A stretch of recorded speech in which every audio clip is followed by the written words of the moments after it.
kwa sauti moja tusome. Ndipo Bwana akaniambia, umeona vema, kwa maana ninaliangalia neno langu ili nilitimize. Sasa leo tunakwenda kujifunza nguvu ya neno. Of course tulianza wiki iliyopita nguvu ya neno. Biblia inasema, ukisoma Wakorinto wa kwanza sura ya kwanza mstari wa 18, anasema kwa hao wanaopotea neno la Mungu ni upuuzi, lakini kwetu sisi neno la Mungu ni nguvu za Mungu. Kwa hiyo kuna wanaopotea, neno la Mungu aliwi nguvu kwao, lakini sisi kwetu, hata kwao wanaopotea wanavyolihesabu ni upuuzi, kwetu sisi halijawahi kuwa upuuzi. Tunalichukulia ili neno katika uzito wake. Mungu anasema neno la Mungu ni nguvu za Mungu. Kwa hiyo neno linapokuja kwenye maisha yetu, ni nguvu za Mungu zinakuja kwetu. Hakuna wakati neno la Mungu limekuja alafu nguvu za Mungu zisiwe zimekuja kwako. Sasa lazima ujioji, kwa sababu ni mara ngapi neno la Mungu limekuja kwako? Muulize jirani yako, hivi tangu mwaka huu uanze, neno la Mungu limekuja mara ngapi kwako?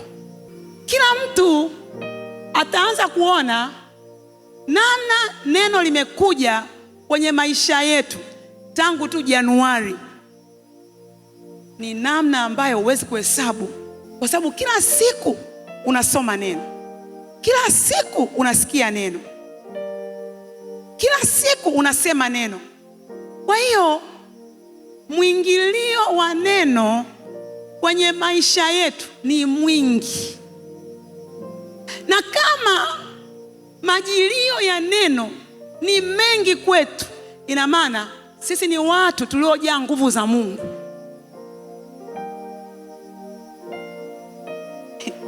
Hebu mwambie jirani yako, huyu unayemuona amejaa nguvu za Mungu. Sasa Bible inasema, Yeremia 1:12, anasema kwamba Mungu uliangalia neno lake, Mungu uliangalia neno lake ili apate kulitimiza. Ina maana kila neno linalokuja kwako Mungu analiangalia ili atimilize majilio ya nguvu zake kwenye maisha yako.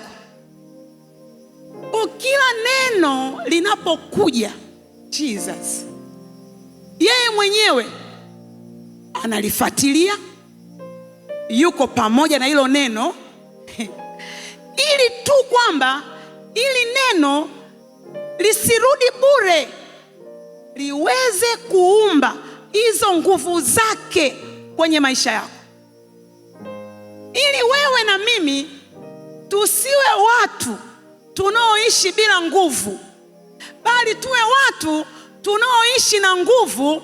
Lakini hizo nguvu sio za kibinadamu, hizo nguvu sio za kurithi kwa mababa na mababu, sio nguvu za fedha, sio nguvu za elimu ya wanadamu, lakini ni nguvu zilizo juu ya nguvu, zilizo juu ya nguvu, zilizo juu ya nguvu, nguvu za Mungu.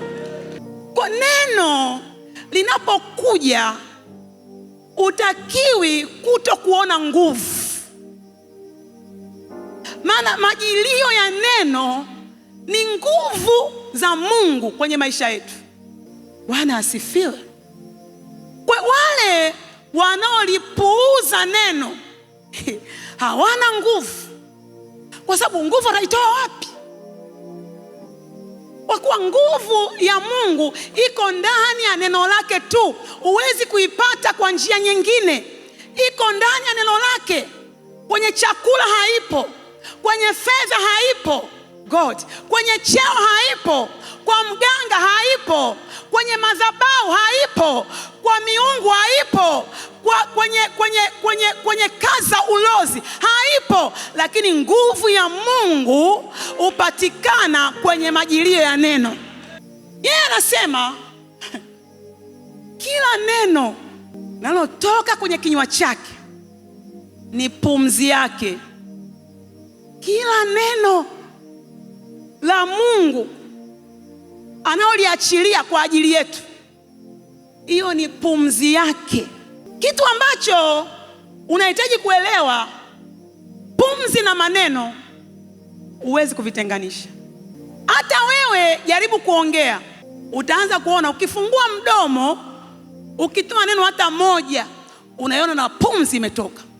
Kwa kila neno linalokuja kwenye maisha yako ni pumzi ya Mungu.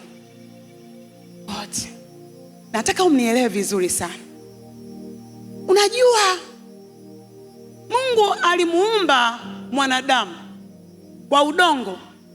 Ndio maana siku mtu akifa, ule ushuhuda kwamba Mungu alimuumba mwanadamu kutoka kwenye udongo huwa unadhihirika. Kwa sababu mtu akifa, kinachoonekana ni lazima arudishwe kwenye udongo, kwa sababu ndiko asili yake. Lakini kuna kitu, siku anamuumba mwanadamu alimpulizia pumzi. Alimpulizia pumzi. Wakati mwanadamu amefinyangwa, Jesus, alikuwa ni kitu kisicho hai. Akiwezi kutembea, akiwezi kusema, akiwezi kuona, akiwezi kupumua, akiwezi kusikia, akiwezi kula. Kilikuwa si kitu kilicho hai. Kilichofanya hiki kitu ambacho Mungu amekiumba kiwe hai ni pumzi. Mwambie jirani yako, pumzi. Tutasoma maandiko. Fungua moja na mimi kitabu cha Mwanzo 2:7. Bwana Mungu akamfanya mtu kwa mavumbi ya ardhi, akampulizia puani pumzi ya uhai, mtu akawa nafsi hai. Kwa hiyo anasema Bwana Mungu alimfanya mtu kwa mavumbi ya ardhi. Hicho alichokifanya kwa mavumbi ya ardhi, Jesus, alipokitia pumzi ndio kikawa nafsi iliyo hai. Ikaanza kuongea, ikaanza kusikia, ikaanza kuona, ikaanza kuchukua hatua kwa sababu ya pumzi. Sasa unapoona Mungu anasema kila neno la kinywa chake ni pumzi yake, lazima uliangalie neno kwa jicho la tofauti. Timotheo wa pili sura ya 3, tutasoma hapo mstari wa 16 na wa 17. Kila andiko lenye pumzi ya Mungu lafaa kwa mafundisho na kwa kuwaonya watu makosa yao, na kwa kuwaongoza na kwa kuwaadibisha katika haki, ili mstari wa 17, ili kila mtu awe kamili, amekamilishwa apate kutenda kila tendo jema. Biblia ni lugha na kanuni. Huyu wa Kiswahili weka 16 ameandika kila andiko lenye pumzi ya Mungu. Ukisoma pale utaanza kujifunza kwamba kuna maandiko hayana pumzi ya Mungu. kwa kuwa anasema kila andiko lenye. Kwa hiyo kuna mengine yanawezekana hayana, lakini ukisoma Amplified Bible anasema hivi, all scripture is God breathed. All scripture is God breathed. Yani kila andiko ni pumzi ya Mungu, sio lina. Kila andiko ni pumzi ya Mungu. Kwa Mungu Baba anaposema, Jesus, ni pumzi ya Mungu ndio inayoingia ndani yako. Kama ile pumzi ya Mungu ilifanya lile dongo lilotengenezwa liwe nafsi iliyo hai, basi pumzi ya Mungu inayokuja kila siku kwenye maisha yako inaweza kufanya maajabu makubwa kwenye maisha yako. Sikiliza, hii pumzi ya Mungu inapokuja haiangalii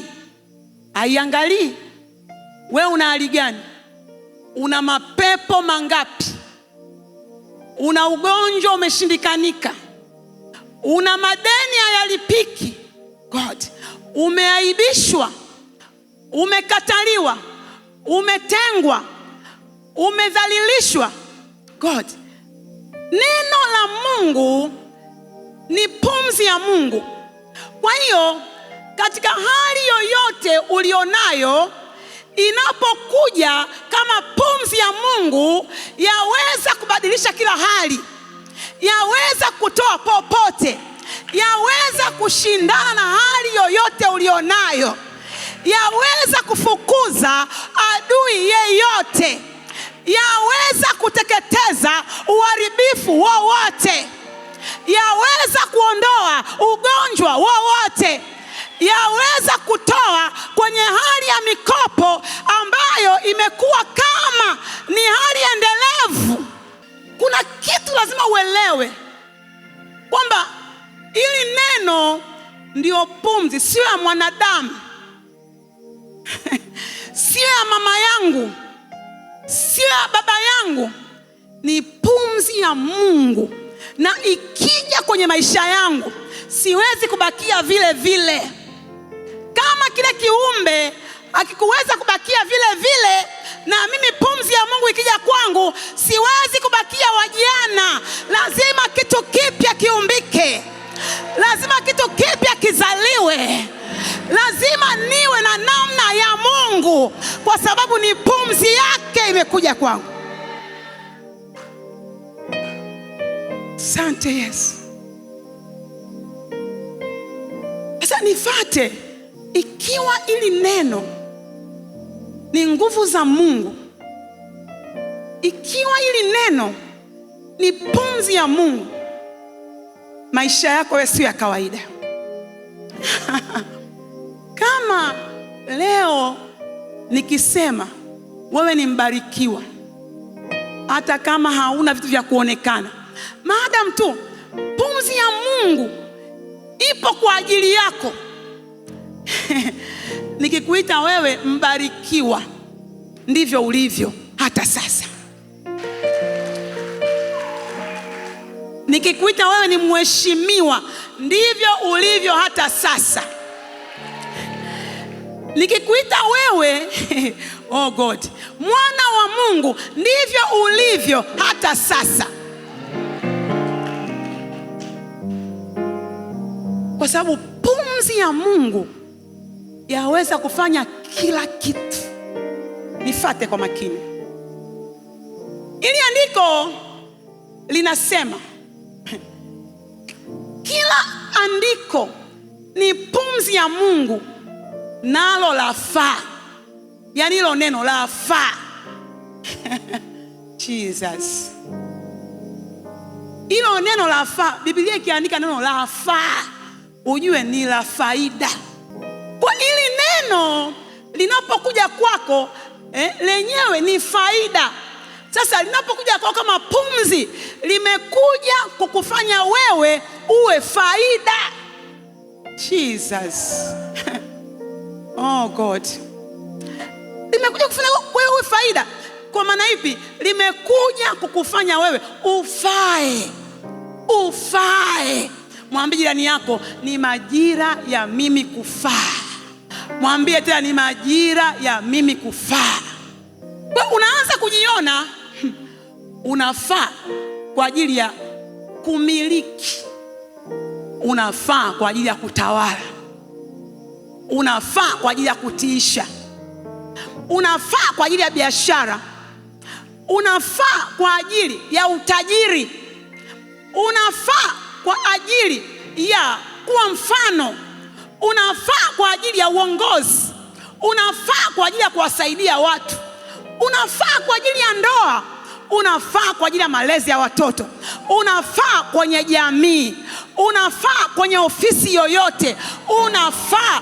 Kwa nini? Ili neno lina nguvu ya kufanya wewe uwe faida. Anasema kwamba na ili neno lina nguvu ya kukupa hali ya kuonyeka. God, ili neno linapokuja kwako lina maonyo. Unajua kuna stage inafika mtu aweze kuambia wewe kaa chini. Mtu aweze kuambia kwa nini unafanya hivi? Kwenye ulimwengu wako hakuna mtu umemruhusu akuonye. Huyo mtu akitokea akakuonya, anaweza kawa adui yako, kwa sababu utahisi amekuvunjia heshima. Lakini kuna neno hapa lina nguvu ya kukuonya asubuhi, mchana, jioni, kwa njia yoyote ile. Ili neno ni maonyo yenyewe. God, lina nguvu ya kukukemea lina nguvu ya kufanya uwe na adabu, uwe na heshima, lina nguvu ya kurudisha kwenye mstari. Ili neno anasema lina nguvu ya kukuongoza, kukurekebisha. Lakini mwisho anasema lina nguvu ili neno la kukufanya, weka mstari wa 17, ili uwe mtu wa Mungu, ili mtu wa Mungu awe kamili. Jesus amekamilishwa apate kutenda kila tendo jema. Kwa neno inapokuja kama pumzi ya Mungu, aulipimii, lakini lenyewe lina uwezo, God, ya kuondoa visivyofaa, ya kuondoa mapando maovu, ya kuondoa maneno mabaya, ya kuondoa mambo ya urithi, mpaka unafika mahali unaanza kujiona unafaa kwa kila kazi njema. Yani kila mahali unafiti, kila mahali unafiti, kila mahali unafiti, kila mahali unafiti, mpaka mama mkwe mwenyewe anazubaa, anasema wewe mtoto, nani aliyekulea? God, kwa sababu hata mama mkwe awe na karakta ngumu kiasi gani, kwako hautamshindwa, wala hautamkimbia, wala hautamuita mchawi. Jesus, kwa sababu kila anavyotaka upo, kila anavyotaka upo, kila anavyotaka upo, kila anavyotaka upo, mpaka atainua mikono, atasema wewe nani kakulea? Kumbe neno limekufanya umekamilishwa kwa kila tendo jema. Haleluya. Mwambie jirani yako, ndivyo nilivyo. Mwambie hata mtaani kwangu wananijua, hata ofisini kwangu wananijua, watoto wangu pia wananijua, hata mwenzi wangu wananijua. Mimi nimekamilishwa na pumzi, neno la Mungu linalokuja kwangu kila siku. Alibakishi mapooza, alibakishi makando kando, alibakishi mabaya. Nimekwanguliwa magamba yasiyofaa yote. Kinachoishi sasa kinahitajika mbinguni. Kelele kwa Yesu, haleluya. Sikia sasa, nini unatakiwa ufanye ili neno liweze kutenda kazi kwenye maisha yako. Nini unatakiwa ufanye kwa upande wako? Tutajifunza hapo tu, ili neno liweze kufanya kazi kwenye maisha yako.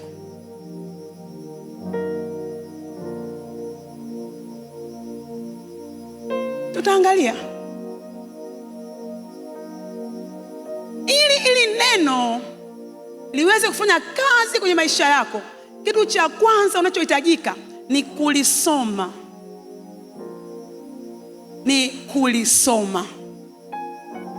Mwambie jirani yako, soma neno.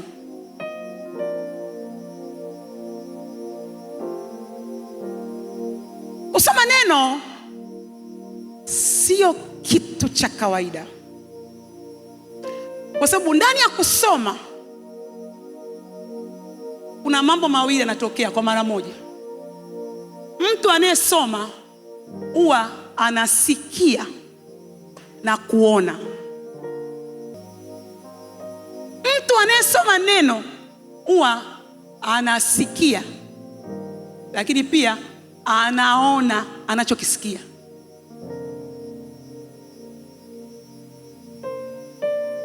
Una matokeo tofauti kusikia bila kuona na kusikia na kuona. Mtu aliyesikia tu anaweza kusahau. My God. Kwa neno la Mungu ili ulione linadhihirisha kazi zake kwenye maisha yako, unahitaji kulisikia na kuliona wakati unalisoma, kwa sababu neno la Mungu lina umbo. Kwa sio kitu cha kusikiliza tu, ni kitu cha kusikia na kuona. Muulize jirani yako, umewahi kuona umbo la neno? Muulize, umewahi kuona picha nyuma ya neno? Au wewe tu unasomaga unaenda? Mwambie kuna kuwaga na picha, kuna kuwaga na umbo. Lazima hilo umbo ulione. Ukiliona hilo umbo, hutakaa upoteze alichokwambia. Tutasoma maandiko. Fungua Yeremia 15:16. Maneno yako yalionekana nami nikayala, na maneno yako yalikuwa ni furaha kwangu na shangwe ya moyo wangu, maana nimeitwa kwa jina lako, e Bwana Mungu wa majeshi. Kwa hiyo hapa anaongea asa maneno yako yalionekana, yani aliyaona. Alipoyaona ndio aliyala. Huwezi kula kitu hujakiona. Maneno yake yalionekana akayala, na alipoyala aliyoyaona yakageuka kuwa furaha, shangwe moyoni mwake. Nilikuwa niko kanisani nasoma, lakini nilikuwa sioni. Nasoma neno lakini sioni. Hakuna kitu naona mle. Lakini Mungu ameweka ndani ya neno lake, ameweka vile vyote yeye alivyo na vile vyote alivyo navyo. Yaani Mungu lazima umpate kwenye neno lake, na vitu vya Mungu lazima uvipate kwenye neno lake. Ila ili uvipate lazima uvione. Huwezi kuchukua kama hujaona. Lakini ninaumwa mpaka watoto wangu wote na wenyewe ni wagonjwa. Tuna bima na bima yetu iko very active. Nilikuwa nafikiria ilikuwa ni active kuliko bima ya mtu mwingine yeyote. Kwa nini? kwa sababu kila siku lazima itumike. Kila siku lazima itumike. Nilikuwa natibiwa hospitali moja inaitwa TMJ. Wale watu wa TMJ wakawa kama ndugu zangu. Yaani siku hawajaniona wanashangaa. Yaani kwa nini sijatokea pale? Yaani mle ni kama nyumbani. Nyumbani kwangu pale nilikuwa na kifamasi. Nina madawa kwa majina yake nayajua, nayasafisha na panga. Najua anytime, usiku mchana, lazima kutatokea kitu tu. Wengine wako kanisani hawaumwi, ila mimi ni mgonjwa kila siku. Mwambie jirani yako, ni majira ya kuona neno. Siku moja nikaanza kuona kilichomo ndani ya neno. Nikaanza kuona kanuni ya maandiko inasema, huwezi kuwa na kitu ambacho hujakiona. Mtu upewa kile alichokiona. Sikia, tasoma kidogo maandiko. Fungua Mwanzo 13 mstari wa 14 na wa 15. Mwanzo 13. Tumefika? Tutasoma hapo wote, tusome moja, twende. Bwana akamwambia Abraham alipokwisha kutengana na Lutu, inua sasa macho yako ukatazame kutoka hapo ulipo, upande wa kaskazini na wa kusini na wa mashariki na wa magharibi. 15. Maana nchi hii yote uionayo nitakupa wewe na uzao wako hata milele. Kwa Mungu anamwambia inua macho yako, maana nchi hii uionayo nitakupa. Lakini hampi kabla hajaona, anampa alichoona. Bwana asifiwe. Sasa sisi, Mungu hayupo kutupa labda atuonyeshe viwanja huko, atuonyeshe si majumba, atuonyeshe nini. Sisi kila alichonacho Mungu kiko kwenye neno. Kwa macho yetu yanatakiwa yafunguke, yaweze kuona ndani ya neno, kwa sababu kila utakachokiona ndani ya neno, hicho kitakuwa cha kwako. God. Sikia, tutasoma kidogo Zaburi 119 mstari wa 18. Zaburi 119 mstari wa 18. Tutasoma moja, twende. Unifumbue macho yangu ngoja kwanza tusome wote, twende. Unifumbue macho yangu niyatazame maajabu yatokayo katika sheria yako. Tusome juu ya sauti sasa, twende. Unifumbue macho yangu niyatazame maajabu yatokayo katika sheria yako. Kumbe ndani ya neno kuna maajabu. Wewe unaweza ukasoma tu kama maandiko, lakini neno ni nguvu za Mungu. Neno ni pumzi ya Mungu, na neno ni Mungu, na vyote alivyonavyo Mungu viko ndani ya neno. Kwa Daudi anaomba maombi ya ajabu ambayo leo tutayaomba mahali hapa. Anasema, Baba Jesus, nifungue macho yangu, sio aone majumba kule nje. Nifungue macho yangu, sio nione magari mazuri. Asemi nifungue macho yangu nione mavazi mazuri, mavazi ya kisasa, mavazi ya style ya sasa, mavazi ambayo wanavaa wafalme. Hapana, anasema nifungue macho yangu niyaone maajabu. Wanaenda tua sio Mikumi, wanaenda tua kwenye mlima wa Kilimanjaro. Lakini ukishaenda tua hiyo unarudi vile vile. Utasema, nilimwona twiga, nilimwona tembo, lakini maisha yako ni hayo hayo. lakini ndani ya neno unachokiona, hayo maajabu unayoyaona ndani ya neno yanaanza kuwa wewe. Jesus. Kila ajabu unayoliona ndani ya neno linageuka kuwa maisha yako. Oh, haleluya. Mpigie Bwana makofi na sifa.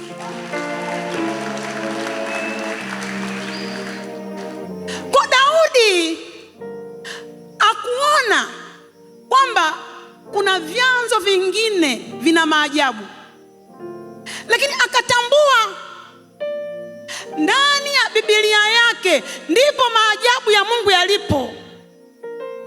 Akasema hapana, haya maajabu nataka yawe ya kwangu, lakini sasa sioni.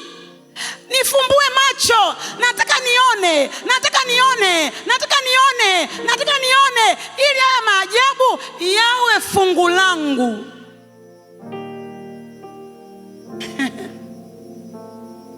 Sasa mimi nikaona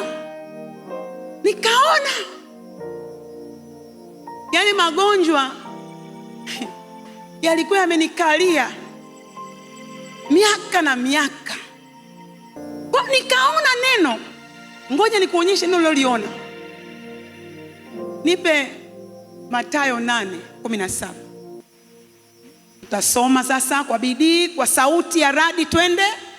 Ili litimie lile neno lililonenwa na nabii Isaya, akisema, mwenyewe aliutwaa udhaifu wetu na kuyachukua magonjwa yetu. Kwa hiyo haya maandiko nilikuwa nayapita kila siku. Nilikuwa sijui sheria ya kusoma inanitaka nisikie na nione.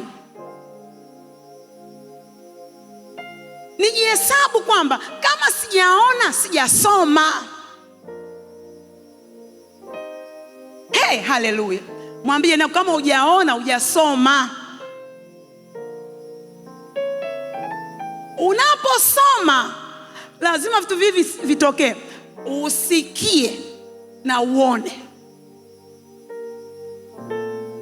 Kwa sababu maajabu yenyewe yako humu, majibu yako humu, nguvu ziko humu, pumzi ziko humu, neema ziko humu, kibali kiko humu, tabia njema iko humu, uhuru uko humu, mamlaka yako humu. Unatakiwa uone.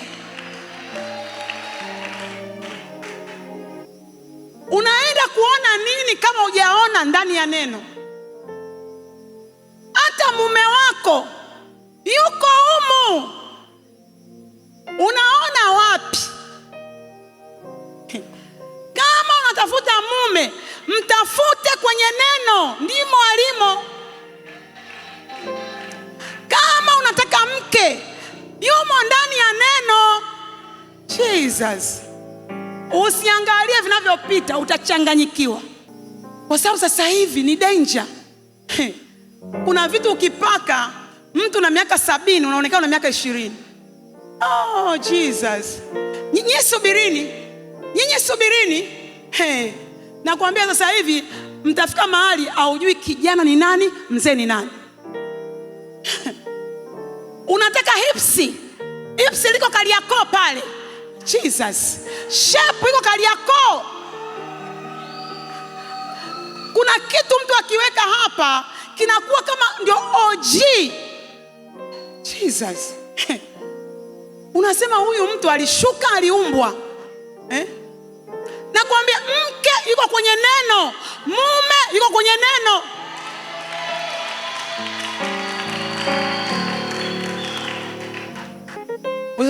Kijana kaingia hivi ananifaa. Mimi mme wangu siku tunaonana naye alikuwa na viwani. Alikuwa na viwani vina kamba ya kutupia. Nikamuuliza, hii kamba ya nini? Miwani isipotee. Lakini ndio huyu hapo unayemuona, mtumishi.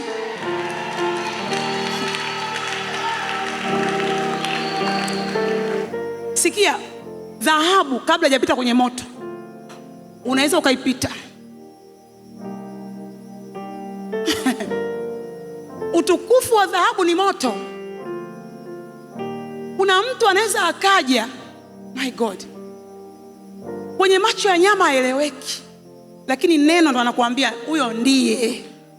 Nakwambia neno anakuambia huyo ndiye. Jesus. Na Pastor Dina, napenda unaponisikiliza.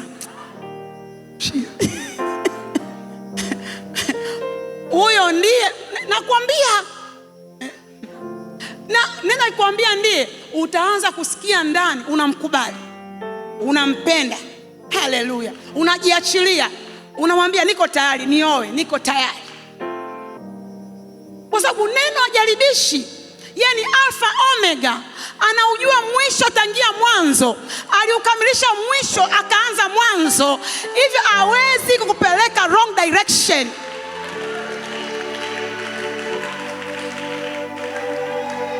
Sikia, kwa nikaona anasema mwenyewe mwenye nini? Mwenye mimi hapa, mwenyewe. Yes, mimi na mwenyewe. Kwa magonjwa hayawezi kujifanya yenyewe ndo mimi yani yananimiliki. Hayawezi. Ukishaona ndo utaelewa kwamba magonjwa sio mmiliki wa maisha yako. Kwamba yenyewe ndo anaamua ule nini, yanaamua leo utoke nje usitoke, yanaamua uvae nini, yanaamua usiongee. Yenyewe ni nani? Yaani wewe magonjwa, wewe ni nani? Wewe ni nani? God. Mimi na wewe tulikuwa ndani ya Mungu kabla misingi ya nchi kuwapo. Tulikuwa ndani ya Mungu. My God. Sisi tulikuwa ndani ya Mungu wakati Mungu anaumba. Tukiwa ndani ya Mungu tulikuwa roho. Tulikuwa ndani ya Mungu. Kwa hiyo ndani ya Mungu sisi hapa, wakati anaumba milima tulikuwa na yeye. Wakati anaumba mabonde tulikuwa na yeye. Wakati anayatenga maji tulikuwa na yeye. Kwa mimi ni wa zamani kuliko magonjwa. Jesus. Anawezaje kukurupuka tu akavamia tumbo, akavamia nyama, akavamia mapafu, akavamia? Haiwezekani. Tumekukataa kwa jina la Yesu. Yuko mwenye sisi. Anasema mwenyewe aliutwaa. Hebu fanya kama kutwaa. Aliutwaa. Akubakisha hata chembe. Aliutwaa udhaifu wangu. Aliutwaa. Akuniachia hata chembe ya udhaifu. Na ukisoma Bible, angalia lugha. Asemi kwamba aliutwaa kesho. Ni kitendo amefanya.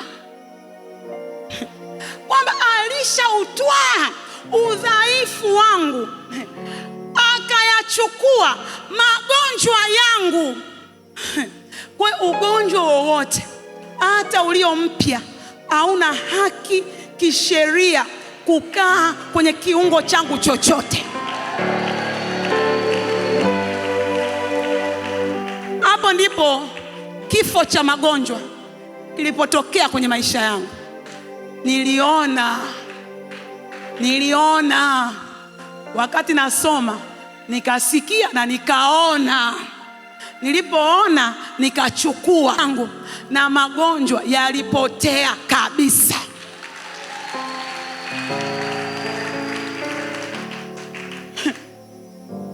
Mimi binti yangu mmoja alinipa bima ya afya, ni green card. Sijawahi hata kuitumia. Kwa nini?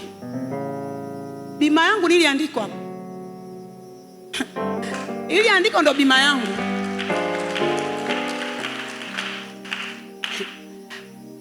Kama hujaona hapa, magonjwa na sauti yatakutisha.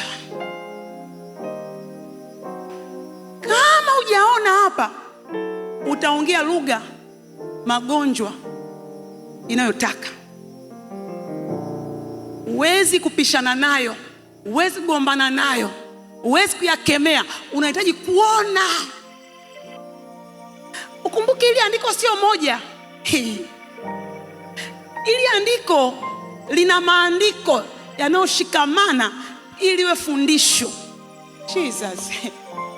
Kwa hiyo Roho wa Mungu akanipeleka kwenye maandiko mengine yanayonihusu mimi kwa habari ya uponyaji wangu na kwa habari ya kutokuwa dhaifu. Nikajikuta kwamba nikaona magonjwa yako chini ya nyayo zangu, hayawezi kukaa kwangu, hayawezi. Ndipo ambapo nilienda nikasomba dawa kwenye kieneo ambacho nilikuwa nimekitenga kama sehemu ya kuwekea dawa. Nikazisomba zile dawa, nikaenda nikachukua moto nikaziteketeza. Nikamwambia nimeona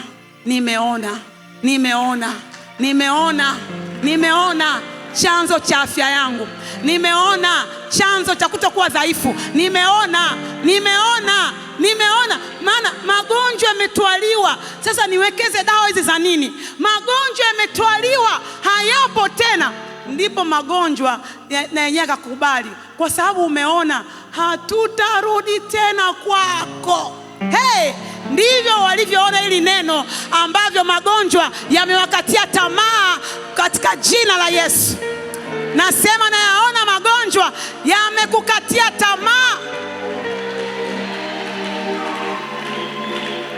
kwa sababu magonjwa ukishaona neno, magonjwa yakikuona yanaanza kuumwa. Umewahi kuona ugonjwa unaumwa? Ndio sasa utaona sasa hivi magonjwa yakikuona yataanza kuumwa yenyewe, na yaumwe yenyewe, yafe yenyewe, yajizike yenyewe. Hauna mpango wa kuumwa kwa sababu kazi imefanyika na umeona. Kwa jina la Yesu ninakataa magonjwa kwenye miili. Kwa jina la Yesu ninayaua magonjwa kwenye miili. Kwa jina la Yesu naondoa udhaifu kwenye miili. Kwa jina la Yesu navunja agano na roho za magonjwa. Kwa jina la Yesu ninang'oa mapando ya magonjwa kwenye miili, magonjwa ya kutupiwa, magonjwa ya kurithi, magonjwa ya kuambukizwa. Nayakataa leo, nayapinga leo, nayaua leo. Wewe sio mgonjwa. Haleluya. Wewe Mungu amekuinua ili ukaponye magonjwa. Ndio kazi yako iliyobaki hapa duniani.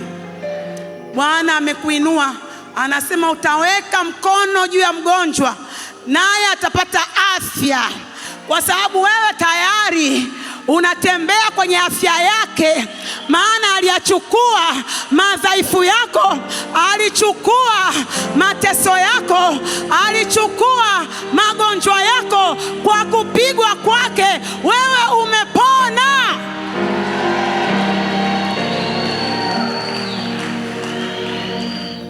Hamna mgonjwa anayemponya mgonjwa.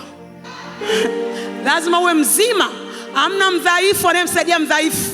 Lazima wewe uwe na nguvu ili umtoe dhaifu chini. Na ndivyo ilivyo. Na waona walio na nguvu, na waona walio na afya wakiwasaidia watu. Piga kelele kwa Yesu.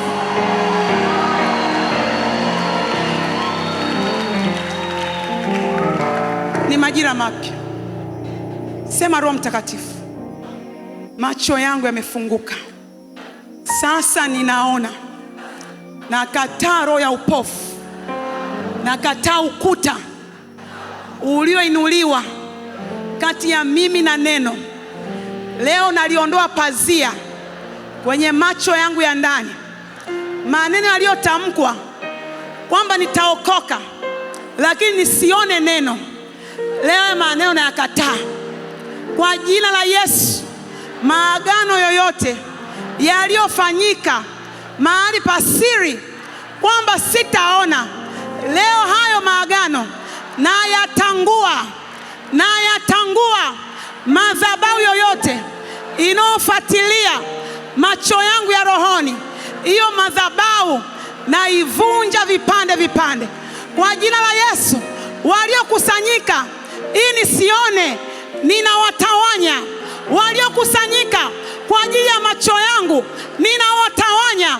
Waliokusanyika kwa ajili ya macho yangu, ninawatawanya kwa jina la Yesu.